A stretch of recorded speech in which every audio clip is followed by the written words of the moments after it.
നമസ്കാരം. ശുഭദിനത്തിലേക്ക് എല്ലാവർക്കും സ്വാഗതം.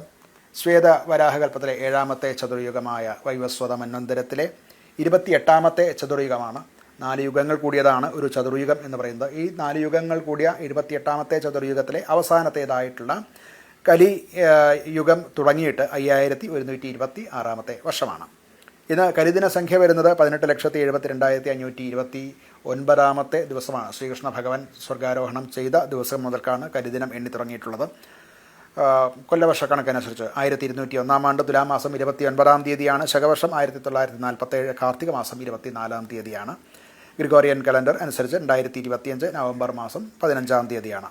ഇന്ന് തിഥി വരുന്നത് ഏകാദശി തിഥിയാണ്. കൃഷ്ണപക്ഷത്തിലെ ഏകാദശിയാണ്. രാത്രി 2:37 വരെയുള്ള സമയത്ത് ഏകാദശി തിഥി വരുന്നുണ്ട്.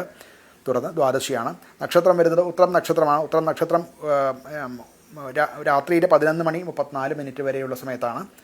തുടർന്ന് അത്തം നക്ഷത്രമാണ്. കരണം സിംഹകരണമാണ്.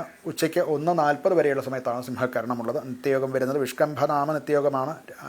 രാവിലെ 6:46 വരെയുള്ള സമയത്താണ് വിഷ്കംഭനാമ നിത്യയോഗം ഉള്ളത്. ഞാറ്റുവേല വരുന്നത് വിശാഖം ഞാറ്റുവേലയാണ്. ശരത്കാലമാണ്. ശരത്ത് ഋതുവാണ്. അയനം ദക്ഷിണായന കാലമാണ്. ഇന്ന് ദിവസം ശനിയുടെ കാലഹോരയിൽ തുടങ്ങുന്ന ദിവസമാണ്. ഇന്ന് ഉദയം സംഭവിക്കുന്നത് രാവിലെ 6:21 25 ഉദയം സംഭവിക്കുന്നു. വൈകിട്ട് 5:55 30 അസ്തമയം സംഭവിക്കുന്നു. ദിനമാനം വരുന്നത് 11 മണിക്കൂർ 34 5 പകലിന് ദൈർഘ്യമാണ് ഈ പറഞ്ഞ സമയം. ഉദയാസ്തമയങ്ങളും ദിനമാനവും പറഞ്ഞിട്ടുള്ള മധ്യകേരളത്തിലേതാണ്. ഏതാനും സെക്കൻഡുകളുടെ വ്യത്യാസം വടക്കോട്ടും തെക്കോട്ടും മാറുന്തോറും ഉണ്ടാകുന്നതാണ്.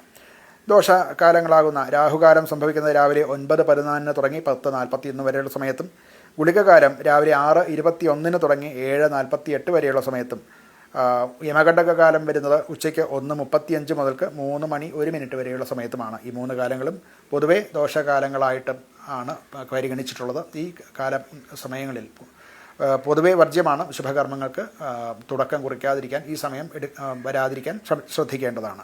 അഭിജിത്ത് മുഹൂർത്തം വരുന്നത് 11:44 മുതൽക്ക് 12:06 വരെയും, തുടർന്ന് 4 മിനിറ്റ് മധ്യമർദ്ദിച്ചിട്ട് 12:10 മുതൽക്ക് 12:32 വരെയുള്ള സമയത്താണ് ഈ അഭിജിത്ത് മുഹൂർത്തം. മറ്റ് മുഹൂർത്തങ്ങളില്ലാത്ത ദിവസത്തിൽ ഒരു ശുഭമുഹൂർത്തമായിട്ട് എല്ലാ കാര്യങ്ങൾക്കും എടുക്കാം എന്ന് സമ്മതിച്ചിട്ടുള്ളതാണ്. ശ്രീരാമചന്ദ്രൻ്റെ പ്രതിഷ്ഠ നടത്തിയിട്ടുള്ളത് ഈ അഭിജിത്ത് മുഹൂർത്തത്തിലാണ് എന്ന് നമുക്ക് ഓർക്കാവുന്നതാണ്. ചന്ദ്രാഷ്ടമം വരുന്നത് കുംഭക്കൂറുകാർക്കാണ്. അവിട്ടത്തിൻ്റെ അവസാനത്തെ 2 പാദം, ചതയം പൂരൂരുട്ടാതി 3/4, പൂരൂരുട്ടാതിയുടെ ആദ്യത്തെ 3 പാദം. ഇതാണ് കുംഭക്കൂറ് എന്ന് പറയുന്നത്. കുംഭക്കൂറുകാർക്ക് അഷ്ടമത്തിൽ ചന്ദ്രൻ വരുന്ന ദിവസമാകയാൽ ഈ നക്ഷത്രത്തിൽ വരുന്നവർ ഇന്ന് പുതിയ കർമ്മങ്ങൾക്ക് തുടക്കം കുറിക്കുക, പ്രധാനപ്പെട്ട യാത്രകൾ ഇതൊക്കെയും ഒഴിവാക്കാൻ ശ്രദ്ധിക്കേണ്ടതാണ്. ഇന്ന് നക്ഷത്രം വരുന്നത് ഉത്രം നക്ഷത്രമാണ്. ഒരു ശുഭനക്ഷത്രമാണ്.